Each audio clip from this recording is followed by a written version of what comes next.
اعوذ باللہ السمیع العلیم من الشیطان الرجیم بسم اللہ الرحمن الرحیم اللہم صلی علی محمد وآل محمد وعجل فرجہم۔ جہان علم سٹی آف نالج اکیڈمی سے آپ کی بی بی جان آپ سے مخاطب ہیں۔ السلام علیکم ورحمۃ اللہ وبرکاتہ۔ امید ہے آپ لوگ بخیر و عافیت ہوں گے۔ ہم آپ کو ان خواتین کے بارے میں بتا رہے تھے جو کربلا میں روز عاشوراء امام علی مقام کے خیمہ عصمت میں موجود تھیں۔ انہوں نے اپنے بچوں کو، اپنے شوہروں کو قربانی کی منزلوں پہ دیکھا۔ انہوں نے خیموں کے لٹنے کے نظارے بھی دیکھے۔ انہیں امام کے جسم اطہر کو گھوڑوں کی ٹاپوں سے پامال ہوتا ہوا بھی دیکھا۔ بچوں کے خون اگلتے ہوئے چہرے بھی دیکھے۔ 6 مہینے کے بچے کو تیر لگتا ہوا بھی دیکھا۔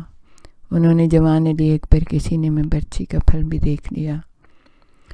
انہوں نے ماؤں کا گریہ اور ماؤں کا صبر بھی دیکھ لیا، اور بعد امام حسین علیہ السلام خیموں کے جلنے، خیموں کے لٹنے، چادروں سے سر برہنہ ہونے اور چادر چھینے جانے کی منظر بھی دیکھے۔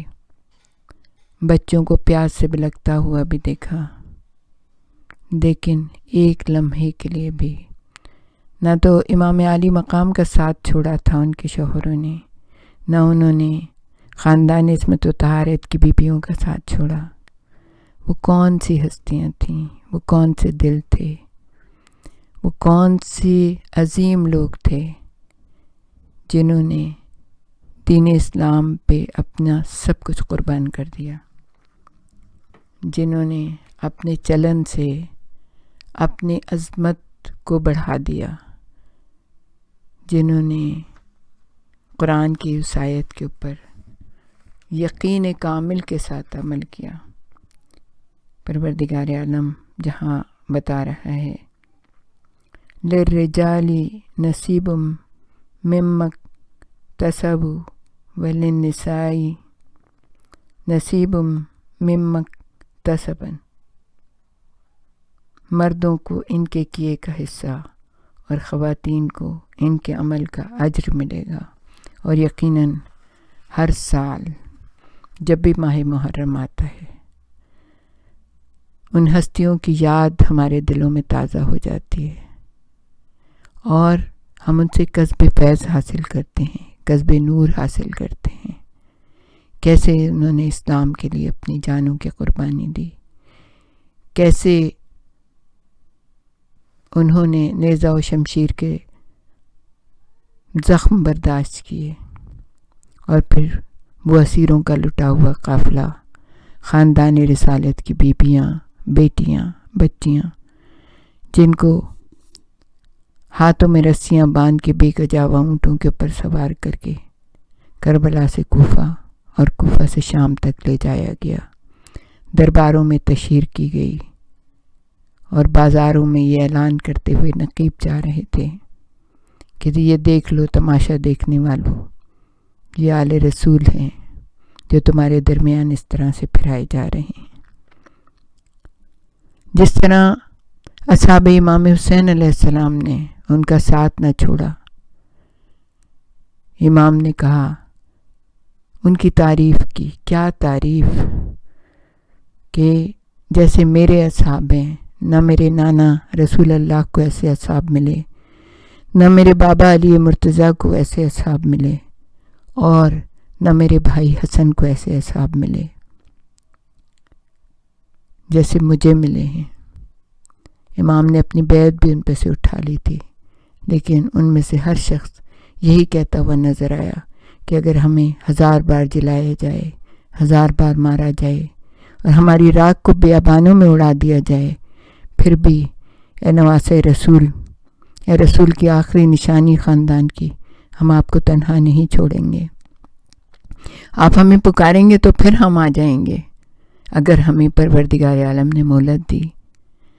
اسی طرح وہ خواتین تھیں جو حالانکہ خاندان اہل بیت سے تعلق بھی نہیں رکھتی تھیں، لیکن انہوں نے اسلام کی معرفت حاصل کر لی تھی، انہوں نے دین خدا کو سمجھ لیا تھا، انہوں نے قرآن سے دل لگایا تھا، انہوں نے جان لیا تھا کہ رہبر اور رہنما کیسا ہونا چاہیے، کس کے ساتھ انسان کو رہنا چاہیے، کون روز قیامت تک ہمارا ساتھ دے گا اور کون پیش پروردگار عالم ہماری سفارش کر سکتا ہے۔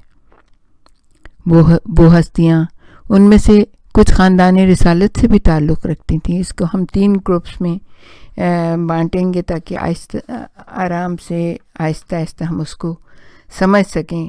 یہ کوئی بہت زیادہ خواتین نہیں تھیں، لیکن انہوں نے اپنا نام اور اپنے کام کو اس طرح تاریخ کے سینے پر ثبت کر دیا کہ اب ان کے نام کو مٹایا نہیں جا سکتا۔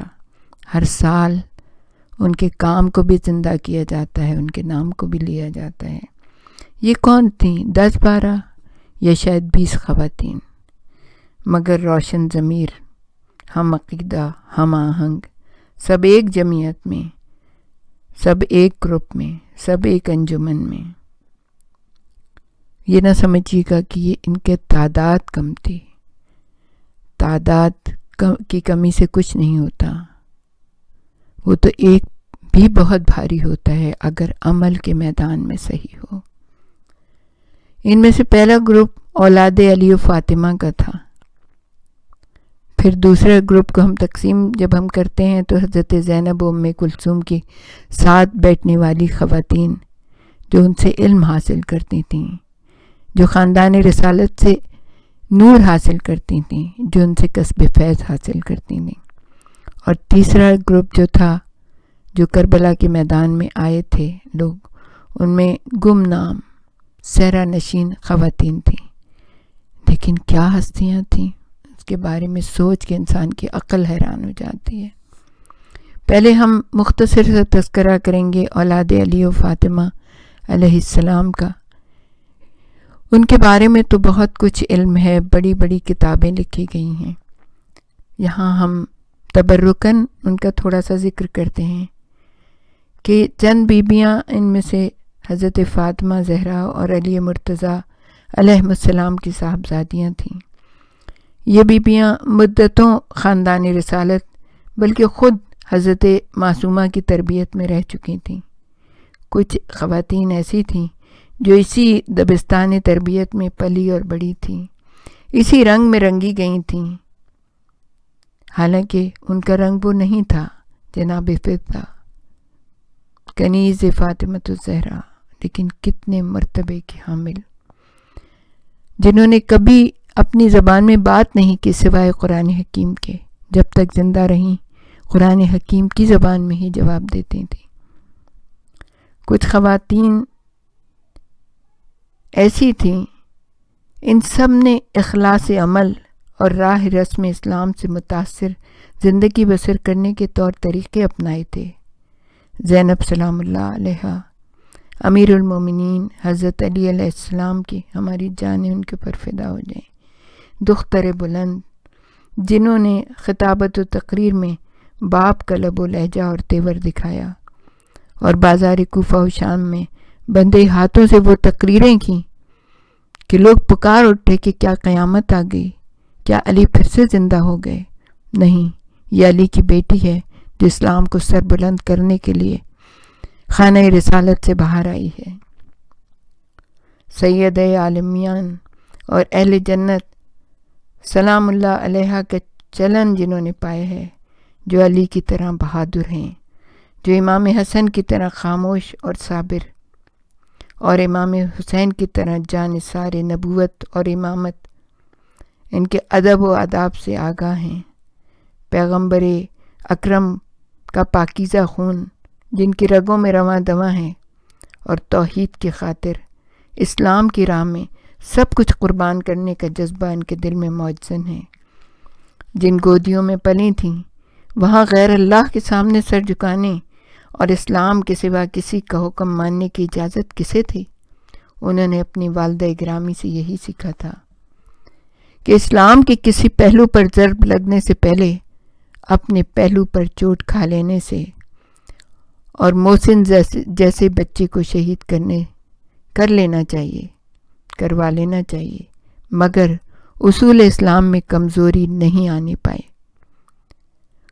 دروازے کا گرنا منظور ہے مگر ارکان اسلام کا جھکنا برداشت نہیں کرنا چاہیے۔ زینب کی خواہر ام کلثوم کا بھی یہی انداز، یہی کردار تھا۔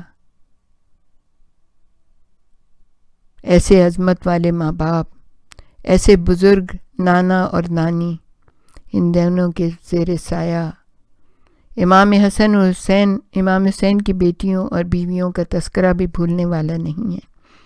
یہ سب زینب و ام کلثوم سلام اللہ علیہما کی نگرانی اور صحبت میں رہیں۔ راہ رسم و حیات انہی عظیم خواتین سے سیکھے، مشکلات میں اپنا مقام حاصل کرنے اور اپنا فرض پورا کرنے کا دستور انہی سے سمجھا ہے۔ دوسرا گروپ جو ہے وہ اس کا تذکرہ ہم بعد میں کرتے ہیں، دوسرے ہماری ویڈیو آپ دیکھیے گا، اس کے اندر سے جو حضرت زینب ام کلثوم کی ساتھ بیٹھنے والی، ان سے کسب نور، کسب فیض، علم رسول اور آل رسول حاصل کرنے والی خواتین تھیں، اور پھر تیسرے خواتین ان کے بارے میں آپ کو بتائیں گے۔ ہمارے ساتھ ہی رہیے گا۔ وآخر دعوانا ان الحمد للہ رب العالمین۔ ربنا تقبل منا انک انت السمیع العلیم وتب علینا انک انت التواب